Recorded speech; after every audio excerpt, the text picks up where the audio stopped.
भगवान बुद्ध आणि त्यांचा धम्म ह्या ग्रंथाचे लेखक विश्वभूषण भारतरत्न परमपूज्य बोधिसत्व डॉक्टर बाबासाहेब आंबेडकर हे या ग्रंथाचे लेखक आहेत. भगवान बुद्ध आणि त्यांचा धम्म या ग्रंथातील चतुर्थ खंड चालू असून या चतुर्थ खंडातील भाग चौथा आपण पाहत आहोत. आणि या भाग चौथ्यामधील चॅप्टर 1 आहे निब्बाणावरील प्रवचने. एक निब्बाण म्हणजे काय आणि याच्यामधला चॅप्टर 2 आहे निब्बाणाची मूलतत्वे. तर अशा प्रकारे आपण सुरुवातीला समर्पण घेऊया, नंतर आपल्या व्हिडिओला सुरुवात करू.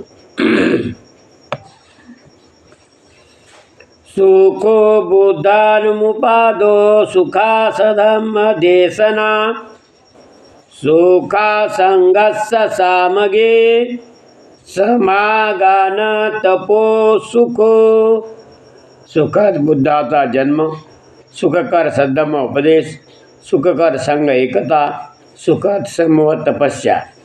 धम्मपद बुद्धवगो 14:194. समर्पण संपलेलं आहे आणि आजच्या व्हिडिओला आपण सुरुवात करतोय. निब्बाणावरील प्रवचने. निब्बाण म्हणजे काय? पाली भाषेमध्ये निब्बाणचा अर्थ निर्वाण होतो. एके समयी भगवान श्रावस्ती येथील अनाथपिंडकाच्या आश्रमात सारिपुत्तसह राहत होते. तेथे भिक्खूंना उद्देशून भगवंत म्हणाले, भिक्खू हो, अहिक मालमत्तेऐवजी माझ्या धम्माचे तुम्ही भागीदार व्हावे आणि हे घडून यावे म्हणून तुमच्या संबंधीच्या करुणेने मी काळजीत असतो. इतके बोलून भगवान तथागत उठले आणि आपल्या गुंफेकडे निघून गेले. सारिपुत्त मागे राहिला होता. भिक्खूंनी त्याला निब्बाणाचा अर्थ सांगावयाची विनंती केली. निब्बाणाचा अर्थ काय हे आम्हाला सांगावे अशी त्याने विनंती केली. तेव्हा भिक्खूंना उत्तरादाखल सारिपुत्त म्हणाला, भिक्खूंनो, लोभ हा अत्यंत अकुशल धर्म आहे. क्रोध ही अत्यंत अकुशल धर्म आहे. लोभ आणि अकुशल धर्म, क्रोध अत्यंत अकुशल धर्म. हा लोभ आणि हा क्रोध यांचा निराश करावा म्हणजे याच्यावर नियंत्रण मिळवावं हे मध्यम मार्ग शिकवितो. तो पाहायला डोळे देतो, दृष्टी देतो आणि ज्ञान देतो. तो आपणास शांती, प्रज्ञा, बोधी आणि निब्बाण यांच्या मार्गाने नेतो. तो मध्यम मार्ग कोणता मग? तो अष्टांगिक मार्गापेक्षा वेगळा नाही. मध्यम मार्ग म्हणजे अष्टांगिक मार्गापेक्षा वेगळा नाही, म्हणजे अष्टांगिक मार्गच समजा. सम्यक दृष्टी, सम्यक स्मृती, सम्यक समाधी हा मध्यम मार्ग होय. सम्यक दृष्टी, सम्यक संकल्प, सम्यक वाचा, सम्यक कर्म, सम्यक उपजीविका, सम्यक प्रयत्न, सम्यक स्मृती आणि सम्यक समाधी अशा प्रकारचा हा मध्यम मार्ग होय. क्रोध दुष्टबुद्धी, द्वेष, मत्सर, कृपणता, लोभ, ढोंग, कपट, उद्धटपणा, गर्व, सुस्तपणा हे सर्व अकुशल धर्म आहेत. हे सर्व अकुशल धर्म आहेत. गर्व, सुस्तपणा यांचा निराश करण्याचा मार्ग म्हणजे नियंत्रण करण्याचा मार्ग, निराश म्हणजे नियंत्रण करण्याचा मार्ग मध्यम मार्ग होय. म्हणजे आपल्याला अष्टशील, 10 पारामिता, त्रिशरण, पंचशील हे सर्व पाळावं लागेल. त्यालाच मध्यम मार्ग होय. तो पाहायला दृष्टी आणि ज्ञान देतो, शांती देतो, प्रज्ञा देतो आणि बोधीसुद्धा देतो. याकडे नेणारा तो मार्ग आहे. निब्बाण म्हणजे दुसरे काही नसून तो अष्टांग मार्ग होय. मध्यम मार्ग म्हणजे निब्बाण म्हणजे काय? निब्बाण म्हणजे दुसरे काही नसून तो अष्टांग मार्ग होय. अष्टशील पाळा. त्या महास्तवीर सारीपुत्ताच्या भाषणाने, प्रवचनाने ते भिक्खू आनंदित झाले. कारण ज्या प्रश्नाचं त्यांना उत्तर पाहिजे होतं त्या प्रश्नाचं उत्तर सारीपुत्त भिक्खूने त्या राहिलेल्या भिक्खूला आपल्या उत्तरादाखल प्रवचनाद्वारे निब्बाणाचा अर्थ त्याने समजावून सांगितला. निब्बाण म्हणजे काय हे त्याने सारीपुत्त भिक्खूने त्या भिक्खूंना सांगितले. आता निब्बाणाचे मूल तत्व काय? मग मुख्य तत्व काय आहे निब्बाणाचं? निब्बाण म्हणजे निर्वाण. निर्वाण म्हणजे मरणे नाही. निर्वाण म्हणजे मरण वेगळं आहे. निर्वाण म्हणजे जिवंतपणीच मिळवता येते. निर्वाण म्हणजे जिवंतपणी मिळवता येते.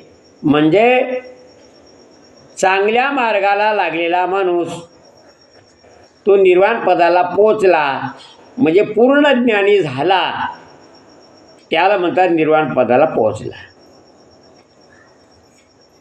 एकदा पूजनीय राधा भिक्खू हा भगवंताकडे आला आणि त्यांना अभिवादन करून बाजूला बसून भगवान बुद्धांना त्याने प्रश्न केला, भगवान, निब्बाण म्हणजे काय? आता आपण या अगोदर सारीपुत्ताने काय सांगितलं त्याचा अर्थ आपण ऐकलेलाच आहे. निब्बाणाचा अर्थ काय आहे? तरीसुद्धा हा राधा नावाचा भिक्षू भगवान बुद्धाच्या तोंडून भगवान बुद्धांना म्हणाला, भगवान निब्बाण म्हणजे काय? असा प्रश्न त्याने तथागताला केला. त्यावर भगवान बुद्ध काय उत्तर देतात ते सुद्धा आपण आता बघूया. भगवान बुद्ध म्हणतात, निब्बाण म्हणजे विकारापासून मुक्ती. साध्या शब्दात सांगा, सरळ आणि साध्या शब्दात सांगायचं झाल्यास निब्बाण म्हणजे विकारापासून मुक्ती. काम, क्रोध, मोह, मत्सर जे असतील ते त्या विकारापासून मुक्ती, त्याच्यावर नियंत्रण करणे भगवान. परंतु निब्बाणाचे उद्देश काय? काय उद्देश हो निब्बाणाचा?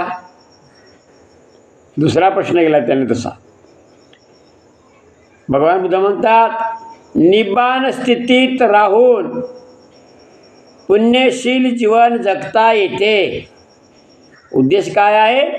निब्बाण स्थितीत राहून पुण्यशील जीवन जगता येते. निब्बाण हेच निब्बाणाचे ध्येय आणि साध्य होय.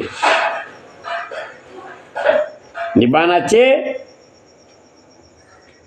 हेच ध्येय आणि हेच साध्य होय. निब्बाणाला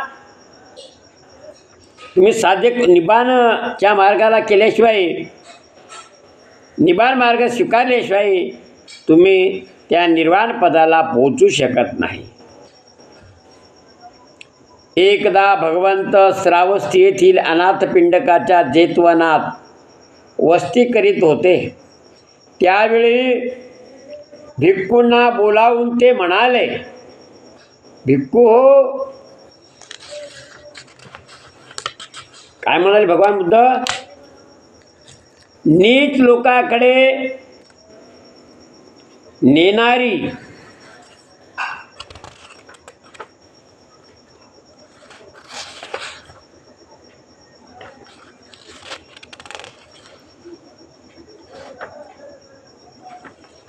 नीच लोकांकडे ओढून नेणारी आणि मी तुम्हा सांगितलेली 5 बंधने तुम्हाला आठवतात काय? जसं मास्तर शिकवतो आणि नंतर विचारतो, मागच्या पाठामध्ये मी तुम्हाला ही माहिती सांगितली होती, ती तुम्हाला आठवते काय? तशाच प्रकारे तथागत भगवान बुद्ध त्या भिक्खूंना काय म्हणतात की नीच लोकांकडे ओढून नेणारी आणि मी तुम्हास सांगितलेली 5 बंधने तुम्हाला आठवतात काय? यावर स्थवीर मालुक्यपुत्र भगवंतास म्हणाला, भगवंत, ती 5 बंधने मला माहीत आहेत, कारण त्यांना अभ्यास केला. तो काय म्हणाला? भगवंत, ती 5 बंधने मला माहीत आहेत. मालुक्यपुत्ता, तथागत म्हणाले, मालुक्यपुत्ता, ती कोणती ते सांग. त्यावर तो मालुक्यपुत्र काय म्हणतो? भगवंत, हे शरीर मी आहे, ही जाणीव, मानसिक अस्थिरता, धार्मिक कर्मे आणि विधी यावर सर्व काही अवलंबून आहे असे मानणारी नैतिक सदोषता, इंद्रिय सुखाने उद्भवणारा उन्माद आणि दुष्ट बुद्धी ही भगवंतांनी सांगितलेली माणसाला नीच जगाशी जखडणारी 5 बंधने होत. अशा प्रकारे त्याने तथागताला त्याचे उत्तर बरोबर दिलेले आहे. आणि ही 5 बंधने भगवान मला माहीत आहे. आपण सांगितलेली ही 5 तत्त्वे तुम्ही म्हणता ती मला माहीत आहे. आणि ते त्या मालुक्यपुत्रानं ते स्पष्ट करून सांगितलं आहे. पुढे बुद्ध म्हणतात, मालुक्यपुत्रा, कोणाच्या अनुषंगाने ही 5 बंधने मी तुला सांगितली हे तुला माहीत आहे काय?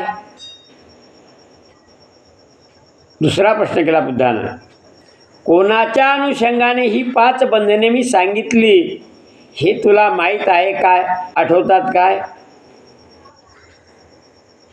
तो काय म्हणतो? अन्य मार्गाचे अनुयायी अर्भकाचे उदाहरण देऊन पुढील प्रमाणे बोलून तुला नाव ठेवणार नाहीत काय? असे 2 प्रश्न तथागताने त्या मालुक्यपुत्राला विचारले. मालुक्यपुत्रा, अर्भकावस्थेत, अर्भकावस्था म्हणजे काही समजत नसलेलं बाळ, अर्भक अवस्थेत आपल्या पाठीवर लोळणाऱ्या अबोध बालकाचे शरीर अविकसित असते. पूर्ण विकास झालेला असते का? त्याचा विकास झालेला असते, पूर्ण झालेला नसतो. मग त्याच्या ठिकाणी शारीरिक जाणीवा कशी निर्माण होईल? पूर्ण त्याचा विकास झाला नसल्यामुळं पूर्ण माहिती ज्ञान होईल का त्याला? नाही होणार. त्याप्रमाणेच आपल्या पाठीवर लोळणाऱ्या या अबोध अर्भकाचे मन अविकसित असते, त्याच्या मनाचा विकास झालेला नसतो. त्याच्या ठिकाणी मानसिक अस्थिरतेची अवस्था कशी उद्भवणार? हे खरे की तरीसुद्धा त्याच्या ठिकाणी अस्थिरतेची वृत्ती सुप्त अवस्थेत असते. ती असते, पण ती कशी आहे? सुप्त अवस्थेत. तिची वाढ झालेली नसते, विकसित झालेली नसते. मालुक्यपुत्ता त्याप्रमाणेच ते अर्भक नैतिक आचार कसा करणार? त्याच्या बुद्धीचाच विकास झाला नाही तर चांगला आणि वाईट त्याला काय कळणार आहे? त्याच्या ठिकाणी धार्मिक विधी आणि कर्मे यावर अवलंबून राहण्याची नैतिक सदोषता कशी असणार? तरीसुद्धा त्याच्या ठिकाणी ती वृत्ती सुप्त अवस्थेत असते. मालुक्यपुत्ता त्या अर्भकाच्या इंद्रिय वासना काम क्रोध मोह मत्सर अविकसित असतात. मग इंद्रिय सुखापासून उद्भवणारा उन्माद ते कसा जाणणार? परंतु तशी वृत्ती सुप्त अवस्थेत त्याच्या ठिकाणी असते. शेवटी हे मालुक्यपुत्ता त्या अर्भकाच्या दृष्टीने दुसऱ्या जीवांना अस्तित्व नाही. मग ते प्राणीमात्रासंबंधी आपल्या मनात दुष्टबुद्धी कशी धरणार? परंतु तशी वृत्ती त्याच्या ठिकाणी सुप्त अवस्थेत असते, ही दिसत नाही. मालुक्यपुत्ता ते अन्य पंथाचे अनुयायी अशा रीतीने लहान अर्भकाचे उदाहरण देऊन तुला नाव ठेवणार नाहीत काय? भगवंताचे हे भाषण संपताच पूज्य आनंद त्यांना म्हणाला, भगवंत आता वेळ आली आहे. सुगत आता आपली विश्रांती घेण्याची वेळ आलेली आहे. अशा प्रकारे त्या मालुक्यपुत्ताला तथागत भगवान बुद्धानं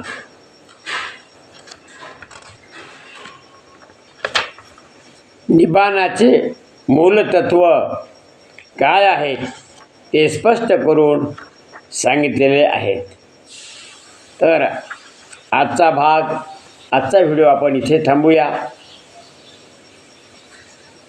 तोपर्यंत सर्वांचं मंगल हो.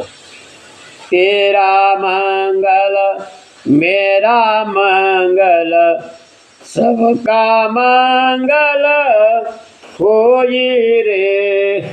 जन जन मंगल जन जन मंगल जन जन मंगल होई रे. तेरा मंगल मेरा मंगल सबका मंगल होई रे. सर्व सबस्क्रायबर बंधू भगिनींनो, तसेच माझे चाहते मित्रमंडळी, तसेच सर्व श्रोतागण व माझ्या चॅनलला लाईक सबस्क्राईब करणारे माझे जिवलग मित्र व सर्व धम्म बांधव, या सर्वांचं मी एकदा हार्दिक अभिनंदन करतो. आपण भगवान बुद्धाचं तत्त्वज्ञान प्रत्येक माणसापर्यंत पसरवण्याचं आपण महान कार्य करत आहात. त्याबद्दल मी सर्वांचं अभिनंदन करतो. मी छोटंसं कार्य तुमच्या सहाय्यानं मी बुद्ध आणि त्यांचा धम्म, भगवान बुद्ध आणि त्यांचा धम्म या ग्रंथाचे व्हिडिओ बनवतो आणि आपणापर्यंत पाठवतो. ते आपण चांगल्या पद्धतीनं श्रवण करता आणि इतरांना पाठवता, त्याबद्दल सर्वांचं अभिनंदन. मित्रहो, गंभीर खंडार यूट्यूब चॅनल, या चॅनलला आपण लाईक सबस्क्राईब आणि शेअर करावं ही नम्र विनंती. पुन्हा भेटूया उद्याच्या व्हिडिओमध्ये. आजचा व्हिडिओ इथे थांबू. जय भीम, नमो बुद्धाय, जय संविधान. पुन्हा भेटूया उद्याच्या व्हिडिओमध्ये.